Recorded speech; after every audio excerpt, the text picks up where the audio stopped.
रामकृष्ण परमहंस ने अपना ज्यादातर जीवन एक परम भक्त की तरह बिताया। वो काली के भक्त थे। उनके लिए काली कोई देवी नहीं थी, वो एक जीवित हकीकत थी। काली उनके सामने नाचती थी, उनके हाथों से खाती थी, उनके बुलाने पर आती थी और उन्हें आनंद विभोर छोड़ जाती थी। ये वास्तव में होता था, ये घटना वाकई होती थी। उन्हें कोई मतिभ्रम नहीं था, वो वाकई काली को खाना खिलाते थे। रामकृष्ण की चेतना इतनी ठोस थी कि वो जिस रूप की इच्छा करते थे वो उनके लिए एक हकीकत बन जाती थी। इस स्थिति में होना किसी भी इंसान के लिए बहुत ही सुखद होता है।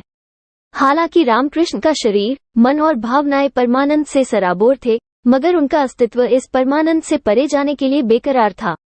उनके अंदर कहीं न कहीं एक जागरूकता थी कि यह परमानंद अपने आप में एक बंधन है। एक दिन रामकृष्ण हुगली नदी के तट पर बैठे थे जब एक महान और दुर्लभ योगी तोतापुरी उसी रास्ते से निकले। तोतापुरी जैसे योगी हमारे देश में बहुत कम हुए हैं।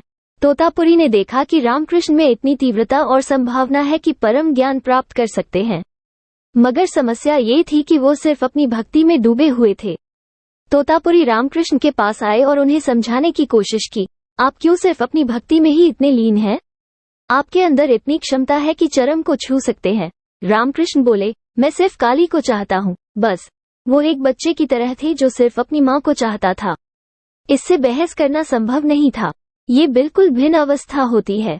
रामकृष्ण काली को समर्पित थे और उनकी दिलचस्पी सिर्फ काली में थी। जब वो उनके भीतर प्रबल होती तो वो आनंद विभोर हो जाते और नाचना गाना शुरू कर देते।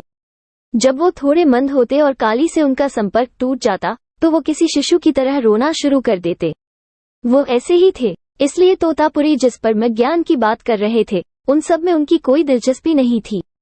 तोतापुरी ने कई तरीके से उन्हें समझने की कोशिश की, मगर रामकृष्ण समझने के लिए तैयार नहीं थे। साथ ही वो तोतापुरी के सामने बैठना भी चाहते थे क्योंकि तोतापुरी की मौजूदगी ही कुछ ऐसी थी।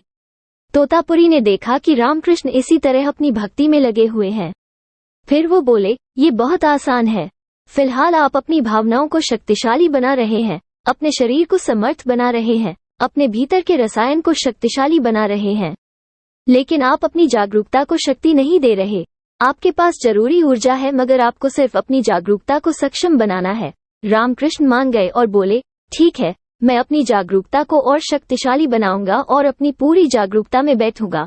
मगर जिस पल उन्हें काली के दर्शन होते वो फिर से प्रेम और परमानंद की बेकाबू अवस्था में पहुंच जाते। वो चाहे कितनी भी बार बैठते, काली को देखते ही उड़ने लगते। फिर तोतापुरी बोले, अगली बार जब भी काली दिखे आपको एक तलवार लेकर उनके टुकड़े करने हैं। रामकृष्ण ने पूछा, मुझे तलवार कहाँ से मिलेगी? तोतापुरी ने जवाब दिया, वहीं से जहाँ से आप काली को लाते हैं। अगर आप एक पूरी काली बनाने में समर्थ हैं तो आप तलवार क्यों नहीं बना सकते? आप ऐसा कर सकते हैं। अगर आप एक देवी बना सकते हैं तो उसे काटने के लिए एक तलवार क्यों नहीं बना सकते? तैयार हो जाइए। रामकृष्ण बैठे, मगर जैसे ही काली आई वो परमानंद में डूब गए और तलवार, जागरूकता के बारे में सब कुछ भूल गए। फिर तोतापुरी ने उनसे कहा, इस बार जैसे ही काली आएंगी। उन्होंने शीशे का एक टुकड़ा उठाते हुए कहा, शीशे के इस टुकड़े से मैं आपको वहां पर काटूंगा जहां पर आप फंसे हुए हैं। जब मैं उस जगह को काटूंगा तब आप तलवार तैयार करके काली को काट दीजिएगा। रामकृष्ण फिर से बैठे और ठीक जिस समय रामकृष्ण परमानंद में डूबने ही वाले थे, जब उन्हें काली के दर्शन हुए, उसी समय तोतापुरी ने शीशे के उस टुकड़े से रामकृष्ण के माथे पर एक गहरा चीरा लगा दिया।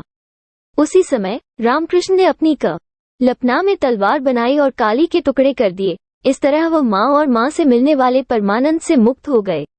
अब वो वास्तव में एक परमहंस और पूर्ण ज्ञानी बन गए।